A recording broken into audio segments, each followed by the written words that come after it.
বন্ধুরা, মাই কিচেনে সবাইকে স্বাগত জানিয়ে আজ সন্ধ্যায় আমি চা বা কফির সঙ্গে জাস্ট জমে যাবে এরকম একটি স্ন্যাক্সের রেসিপি বানিয়ে দেখাবো।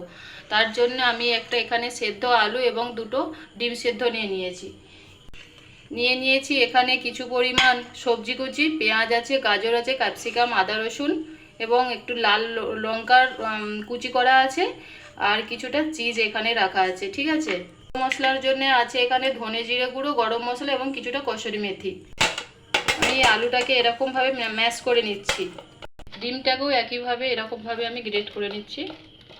ডিম আর আলু আমি এরকমভাবে ম্যাশ করে নেবার পর এর মধ্যে একে একে আমি সব সবজিগুলো দিয়ে দিচ্ছি।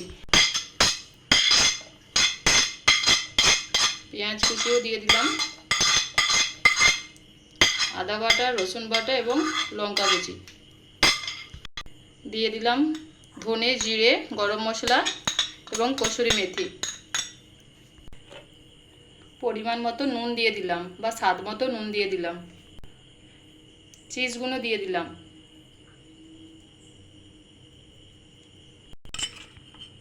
দু চামচ কর্নফ্লাওয়ার দিচ্ছি, জাস্ট একটা ব্যান্ডিং হওয়ার জন্য এখানটায় কর্নফ্লাওয়ারটা আমাকে দিতে হবে। দিয়ে এরকম হালকা হাতে মিশিয়ে নিচ্ছি।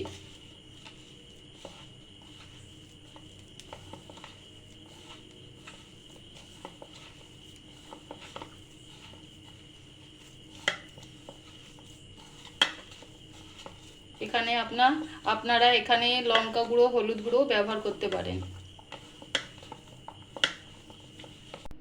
সমস্ত কিছু মেখে নেবার পর এবার এটাকে আমি এরকমভাবে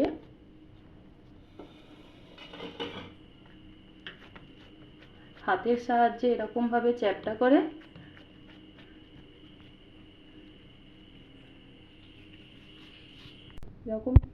এরকম চ্যাপ্টা করে নিয়ে এরকমভাবে পিস পিস করে কেটে নিচ্ছি।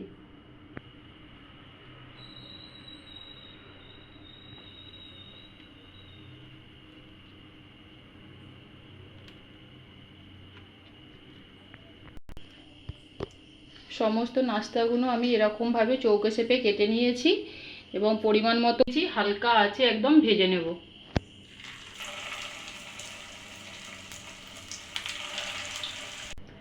নাস্তা আমি এরকম হালকা আছে ভেজে নেব, উল্টে পাল্টে এক ধারে লাল হয়ে আসলে অন্যদিকে উল্টে দিচ্ছি।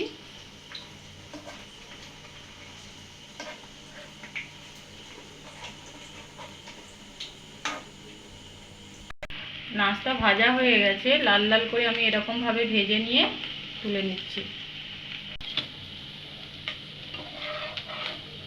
বাকি নাস্তাগুলো আমি একইভাবে ভেজে নিচ্ছি।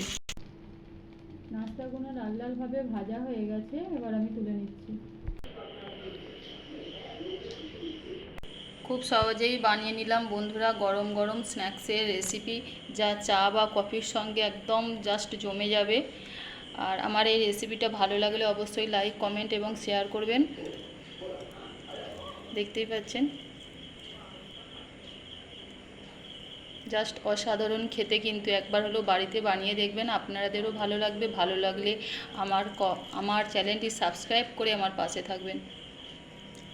আল্লাহ হাফেজ।